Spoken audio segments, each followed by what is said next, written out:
Hey Ringside crew, welcome to the internationally known Dudes at Ringside podcast. And now here's your host, Joe Panther III. Hello there, wrestling fans. Welcome to another episode of the internationally known Dudes at Ringside podcast. I am Joe Panther III, and we are in the middle of International Wrestling Month. And I have an awesome female wrestler that is usually I'd say blazing the trail. She is freezing the trail. Even the big baddie in the newest Ghostbusters movie is scared and jealous of her. Let's give a warm Dudes at Ringside welcome to Nikki Winters. Welcome, Nikki. Welcome. Hello. I guess you know about the new Ghostbusters movie. The baddie was Yeah, frozen. yeah, I I was saw like, it all. wait a minute. She probably knows. She knows. She knows. Ghostbusters Joe will be like, yay, someone knows. Be like, Joe, go back in your closet. Wait till Monday. Come out. I'll throw a bag of party mix into it. So that's about me and Ghostbuster Joe. If my fans from the East Coast up to Canada and past to the UK are not familiar with you, Nikki, introduce yourself. My name is Nikki Winters. I am the queen above all currently.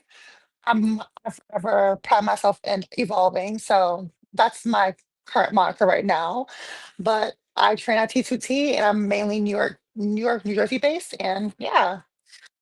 Wow, that's awesome. You're in New York, New Jersey. I'm from PA, so Mm. I go to a lot of promotions out in Pennsylvania, like High Mhm, Grounds, PPW, New Era Pro Wrestling. That's a good one. That's in PA. mhm.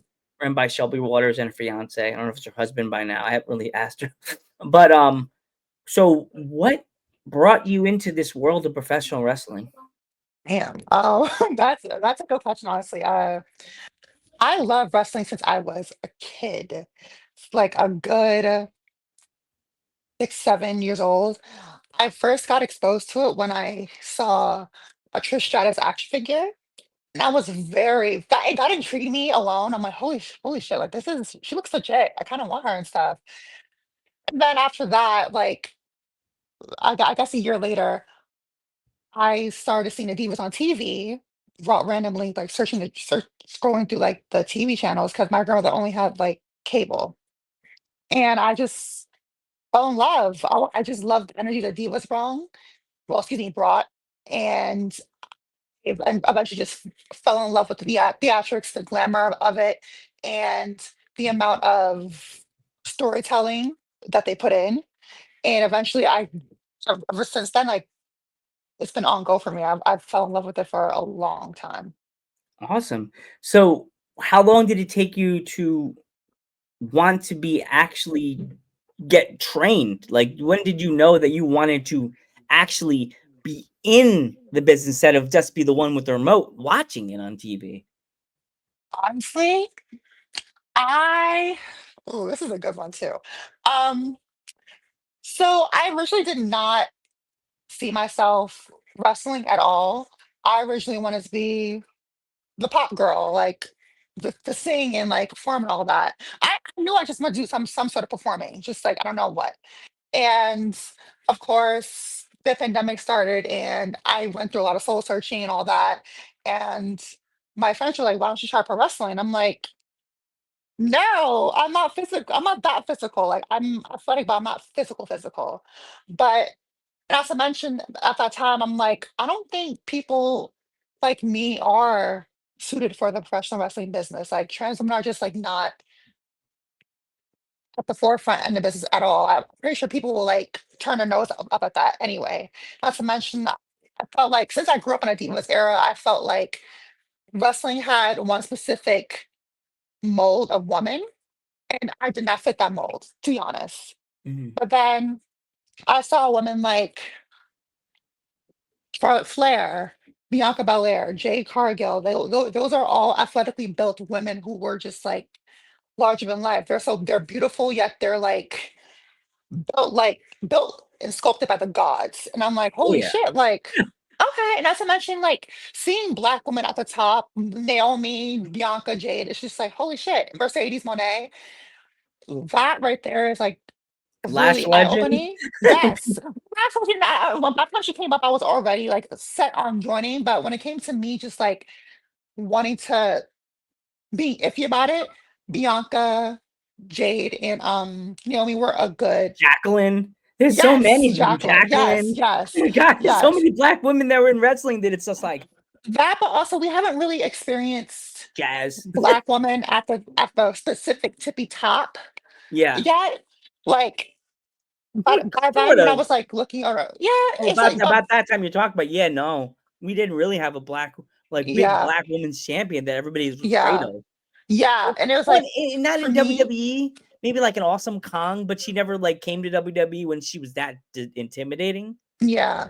It's like, but then like when I saw Bianca, but I feel like when it came to that, the black woman had to be more intimidating, more scary Yeah. to be pushed as a top girl. But in my opinion, like black women are also feminine, also like hypercolor. Like they can be so beautiful and girly, but still be the top girl. And I feel like Bianca Belair is a perfect example of that. And she helped made me see like, holy shit, like, yeah, yeah, I can do it. If she can do it, I can do it. Fuck yeah, let's do it. Yeah. So who trained you? My trainers are Logan Black, CPA, and Tracy Hot Sauce Williams. I've heard so much about CPA. Like Yeah, that CPA man's is character legendary. is He's so legendary. amazing. So with a character like CPA, what kind of advice did he give you? Where did this character of Nikki Winter come from? Did he give you a little advice on the character or Honestly, no one really gave me advice on the character. To be fair, to be honest, like I came into the T2 team, my high school T2T Brooklyn. I came in there with an already set mind of who I wanted Nikki Winters to be. The name, I had an aesthetic set, a title, I had all of that. Like I literally used the 2K games as a basis to help build who I wanted Nikki Winters to represent and who I want her to be. And CPA and Logan Black and Tracy Willis really helped me realize this is great. We can build off that even more. And CPA really helped me realize like how good I can be and how good I am because when I first started, I didn't think I was capable of being this powerhouse and being this agile and athletic. And there were certain things where past Nikki didn't think she can do now very much easily in the snap of a finger. So mm, it's like CPA was really good at helping me hone out my move set and making and helping me like really try things out that I was afraid to, along with Logan Black. mm. So let's go a little further in. You got your character down. Did you have this outfit that you wear, the one you put in on the thumbnail or your promo picture you sent me, or did you have another vision of her outfit? And who made your outfit for you? Um, as a wrestler, when you're first starting, like gear can be very expensive, very expensive. So I was literally like wondering how the hell am I gonna bring my gear to life? Because I have a specific vision I want to I have Nikki as, and also, but at the same time, it's going to cost a lot of money to do that vision. So how can I do that on a budget? So I basically started small when it came to first starting, but then I elevated myself by finding resources on Etsy and stuff on who to make on people who make these type of outfits.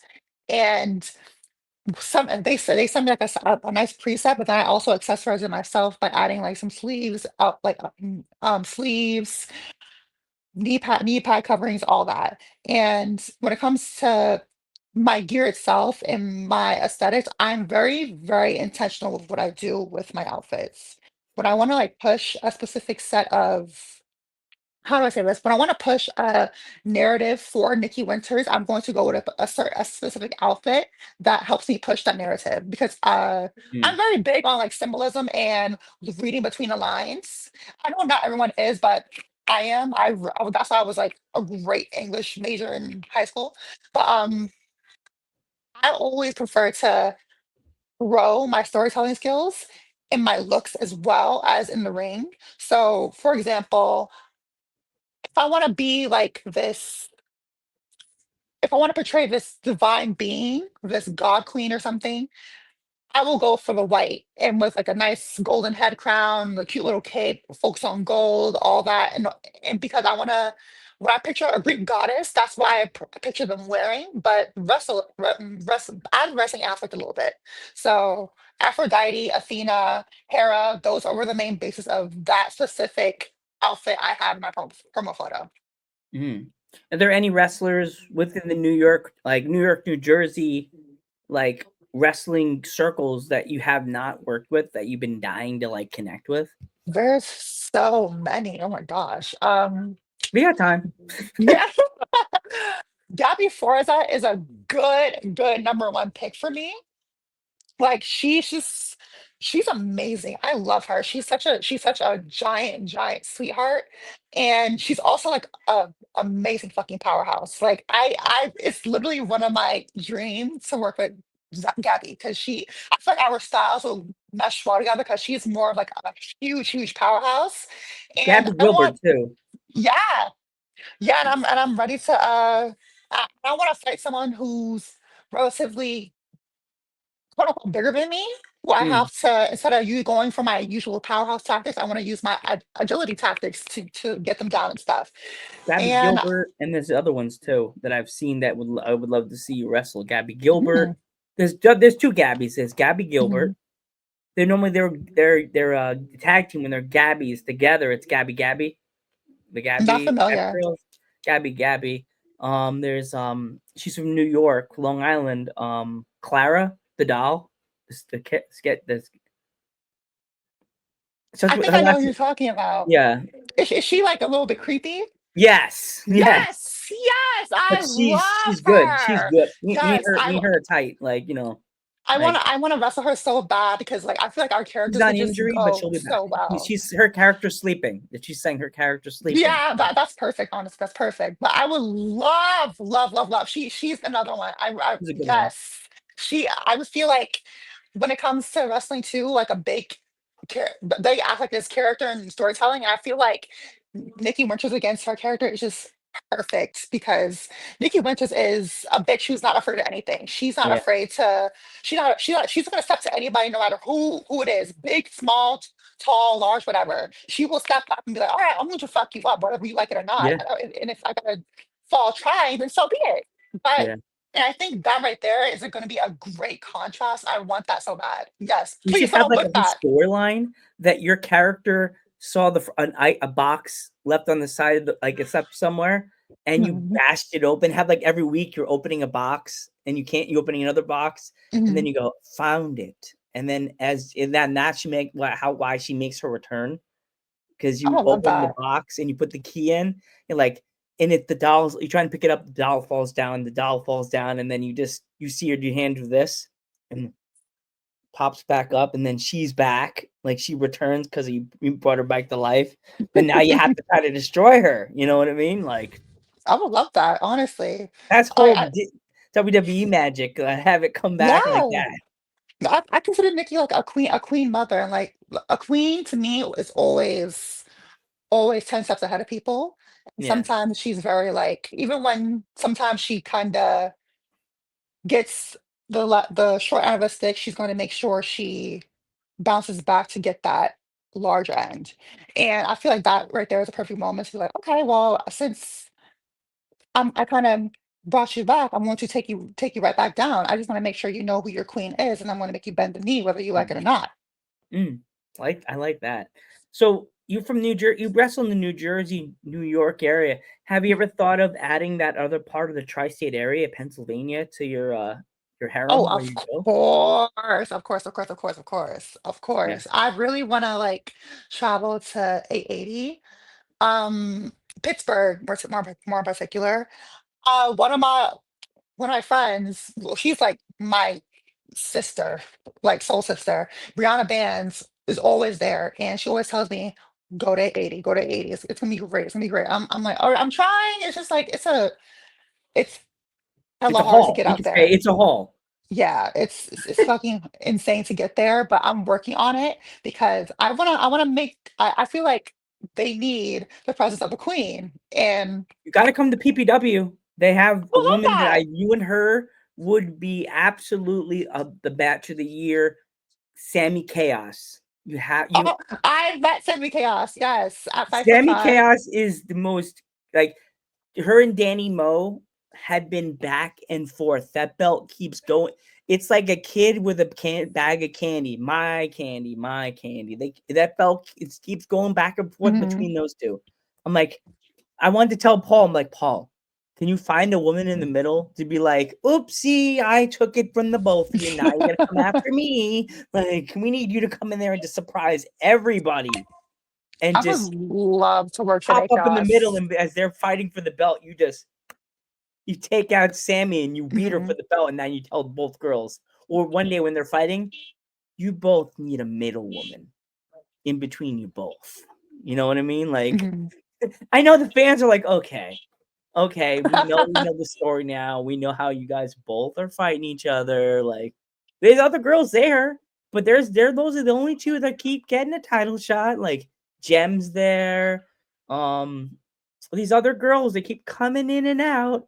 It's just like we need somebody new, really big. We need a queen. We need somebody that would go in between and say, now you both have to bow to me. Like, this is my I- title now. I'm so like someone make it happen. I'm so I Paul will Bo, have if to you're like. watching this episode, this woman needs a title shot. You need to come in the middle Ooh. of either Danny Moe or Sammy Chaos and make it happen. Like, hey, I brought a British tag team to PPW in October, so Oh, beautiful.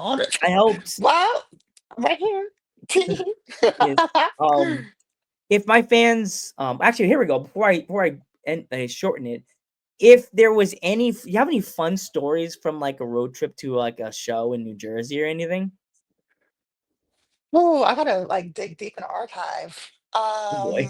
Nothing too crazy that you'll be like, "Oh my god, I can't believe I said that." Oh, definitely. I'm very like, trust me. I'm a I'm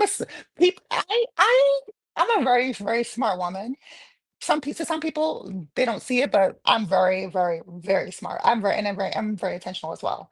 But damn, there I mean, it's nothing too crazy. A lot of road trips I've like went on hasn't been insane. But damn, yeah, there's not much craziness. It was just like Well, every road not trip is just not like bad fun. crazy. I mean, like in your case, like you were driving there and somebody cut you off, and you're like, you almost were late for a show, like anything like that. Oh, okay. So Blitzkrieg Pro. I was in the car with Troy Tresvant, CPA, and Calypto. And we kind of arrived at the venue too early because the ring wasn't there to set up. And we always like to get there to set up.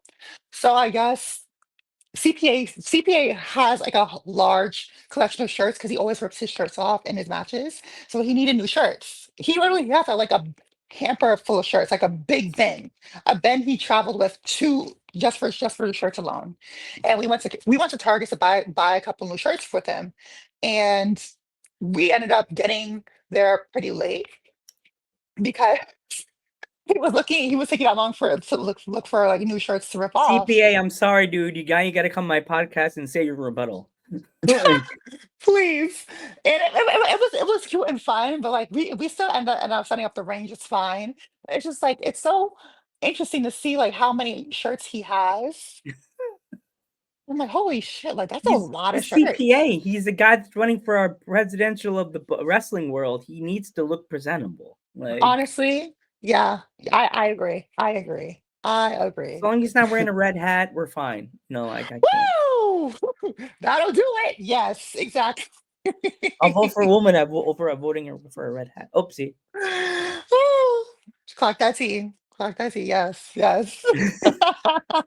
Yikes. Hashtag whoops. Hashtag next. Um, so Miss Nikki, if anybody wants to come and pick up anything of Nikki Winters, is there any shirts, any stickers, anything where my fans could buy anything, websites, Damn. anything they could find it on yet? I wish I'm working on that because I have a very specific vision of how I want to do merchandise in general because I'm a big comic book fan. Big comic book fan. I don't want to just put out merch that has my face on it and call it cute or whatever. No, I want to be more creative than that. I want a shirt that like has me on it, but in a comic form. I Yeah. don't want to get an AI to produce it because that's really disingenuous. Thanks, Joe. Every logo that I've made lately, it all looks like bangers. I'm thinking about starting a Brainbusters or a Pro Wrestling Tees with an AI logo that I could use. Yeah, it's just like for me, it's like AI, yes, is useful, but at the same time, like I feel like if you really want to put the love and time into like a shirt, and like especially for if someone's gonna wear your shirt, I want something that is made by it is made with my creative control. I want to have artists draw me on a phone or something or whatever, and just like I'm gonna put on a shirt, and it's like, yes, this is someone drew this for me because I paid them to do that, and I'm giving it to you. I Yeah. want I want my merch to be creative. I want to make a burn book full of people I've beaten, full of people I my, Nikki Winters hates or she's allied with and stuff. I want Yeah. to make stickers. I want to have like little crown keychains. I want to really put a lot of thought and love and creative control into my merch whenever I get the chance to do it. There's a female wrestler named Kiara, the one I said, Posh Princess. Hmm. She has little Kiara. She has little tiaras she wears, and he has little crowns that she sells at the table for the kids, for the little girls. And I would love that. I would love to And have she like little doesn't cute give little in to the girls. crowns. Okay, they're gonna buy it. She doesn't just say, here's your crown, and it's a little bag. If they're in the bag, but she takes them out of the bag for the little girl and she puts them on their head. Hmm. So she And crowns that's what I them. love. She Yes. crowns them. It's not like, okay, here's your crown. Good night. Thank you for paying $20 for that crown. She pulls it out of the bag and says, hold on, sweetie, come here. And she says, let me take a picture with you. Hold on. And that's why I want to put so much thought into that because moments like that really, they really matter to me, and I don't want to just like do shit to do shit. Yeah. It's both that's boring and disingenuous. I hate that. I want to have a lot of thought and just like love into it. And I feel like when I do that, and someone is wearing a shirt that I had the idea of and brought it to life, that's gonna make me feel so good, you know? Yeah. And like it's I'd rather wait instead of just I'd rather take the hard way than take the cheap way, Yeah. or more I get expensive way, whatever. You know what I mean? Yeah. I totally understand. Totally understand what you mean because there's a lot of people that just rush their way through merch and then like you'll get people to buy the shirts. Like 5 or 6 people will buy shirts. I see tables packed, like Hmm. 20 people at a table waiting online to buy a shirt that's like $35. Hmm. And they all look like bangers. Do you know who Danny Moe is? Yeah, yeah. Neon Blonde. She has like 5 different versions of her t-shirt and they all are bangers. One of her like this, pose in white shirt, all like hands up like this. Look at all Danny Moe-ish, smoke show, like all hot. And then she have the yellow shirt of her like that as a cartoon character, and the one that says Danny Moe. I don't think I ever bought one, but I bought like a bracelet of hers. But long story short, it's always good to have a merch table that someone could catch an eye. And then Hmm. as I always finish this podcast off, don't forget to go to Nikki's table, get something. Always support independent wrestling. Before you go, Nikki, if anybody wanted to follow you on social media, how can they find you? Oh, easy. The Nikki Winters at any social media platform, whether it's Instagram, Twitter. I still call it Twitter. I don't call it X because like that sounds so ill. It sounds Mm, weird. yes, it does. But regardless, search up Nikki Winters. You're gonna find me, the Nikki Winters in particular, and I'm there. I'm hard to miss. Like, yeah, I'll be talking about Beyonce, Wonder Woman, X-Men, or just like reality TV or something. But regardless, you'll find me. Yeah, definitely. So, Nikki, I want to thank you so much for taking this opportunity, helping me celebrate International Wrestling Month with Why Not with the Queen. And I'm Joe Panther the Third, I'm Nikki Winters. and we will catch you in the next one.